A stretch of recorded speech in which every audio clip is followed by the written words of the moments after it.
عورت کو شہزادی کی طرح وہی مرد رکھ سکتا ہے جس کی پرورش خود کسی ملکہ نے کی ہو۔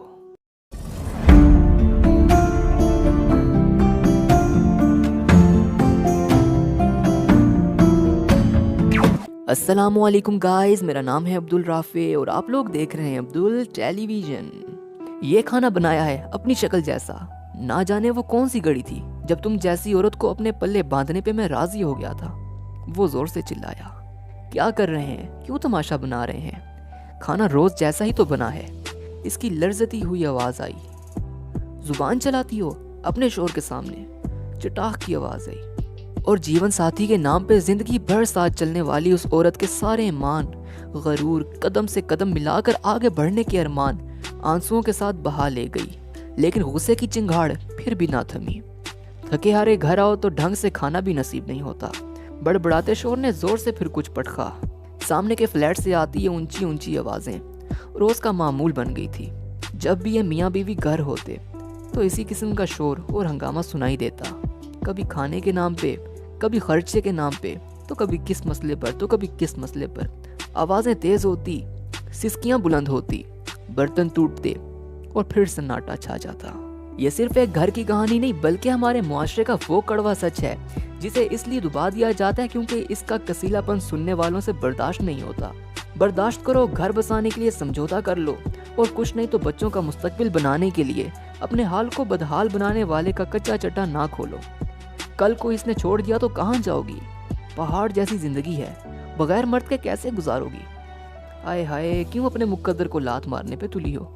ایسے مشورے، تانے، زیر لب مسکراہٹوں کے ساتھ زندگی کا مذاق بنانے والے ہر کونے خدرے سے نکل کر سامنے آئیں گے، لیکن کوئی ایسا مائی کا لال نہیں اٹھے گا جو شوہر کے نام پہ لائسنس ٹو ہٹ رکھنے والے کا گریبان پکڑ کے پوچھ سکے کہ کس مذہب، معاشرے، اخلاق نے ایک عورت پہ ہاتھ اٹھانے کا حق دیا ہے۔ اس انجام کا آغاز اس پرورش سے ہوتا ہے جہاں بچیوں سے کہا جاتا ہے، ایسے نہ بیٹھو، دوپٹہ سر پہ لو، زور سے نہ ہنسو، بھائی سے نہ الجھو، کزن سے فری مت ہو۔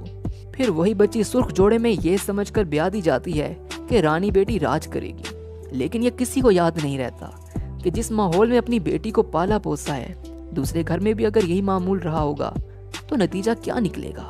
نتیجتاً رانی بیٹی راج نہیں کرتی بلکہ راج مزدور بن جاتی ہے۔ ساس کی تیوری کے بل ہٹانے کے لیے جی ہاں بالکل کوئی غلطی ہوئی تو معاف کر دیجیے گا، آئندہ ایسا نہیں ہوگا کا مسالے لگاتے لگاتے اپنے رشتوں میں اعتماد کا سیمٹ لگانے والی مستری بن جاتی، اور تانوں، گالیوں، احسان جتانے والے رویوں کو سہتے سہتے اپنی لائف کو ایک مسٹری بنا کر چھوڑ دیتی۔ پھر رویے روح کو برباد کرنا شروع کر دیتے ہیں۔ انسان نما شور جو خود کو جسم کا مالک سمجھتا ہے لیکن جذبات کا ساتھ دینا اپنی توہین سمجھتا ہے۔ ساس اور نند سے دبی آواز میں خود پہ گزری سنانے کی کوشش کی جائے تو وہ کہتی ہیں بھائی ہم میاں بیوی کے معاملے میں بولنے کے قائل نہیں، اپنے مسائل خود نپٹاؤ۔ لیکن جہاں بیٹا اور بھائی کمزور پڑنے لگے وہیں بہو کی چٹیاں کھینچنے میں سب سے آگے پھر یہی ہوتی ہیں۔ پھر پہلا تھپڑ، پھر گھونسا، پھر گالیاں، لعنت، ملامت، آواز نکلنے کی صورت میں گلے میں ہی آواز گھونٹنے کی دھمکی، طلاق دے کر گھر سے دربدر کرنے کی دھونس۔ پھر یہی رانی بیٹی بازو کے نیل چھپاتی ہے، آنکھوں کے حلقوں کو میک اپ کا دھوکہ دیتی ہے۔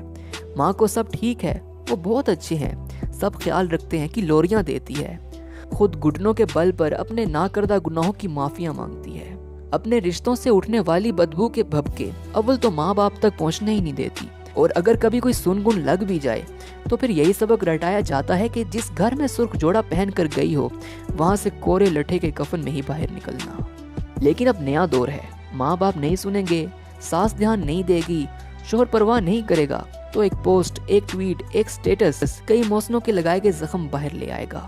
جو معاملہ گھر کی چار دیواری میں سلجھ سکتا تھا وہ پھر پبلک کے ہاتھوں میں لگ جائے گا۔ پھر جتنے منہ اور اتنی باتیں، ہمدردی کی آڑ میں مجرم ٹھہرانے والوں کی بھیڑ اکٹھی ہو جائے گی، لوگوں کو ہنسی اڑانے کا موقع مل جائے گا۔ پھر ظالم اور مظلوم اس معاشرے میں ایک ہی صف میں کھڑے کر دیے جائیں گے۔ قانون کی مدد لینے کا سوچیں گے تو ثبوت کس طرح دیں گے؟ ایک ایک لات، مکے، تھپڑ اور گالی کو کس طرح ثابت کریں گے؟ عزت نفس پہ لگنے والا گھاؤ ناپنے کا آلہ کس لیبارٹری میں ملے گا؟ مسئلے کا حل نکالنے کے نام پہ بہت سیمینار ہو گئے، حقوق کے نام پر واک کی منزل بھی نہ جانے کہاں ہے۔ لمبے چوڑے بھاشن بھی ختم ہو گئے لیکن عورت کی لڑائی ختم نہیں ہوئی۔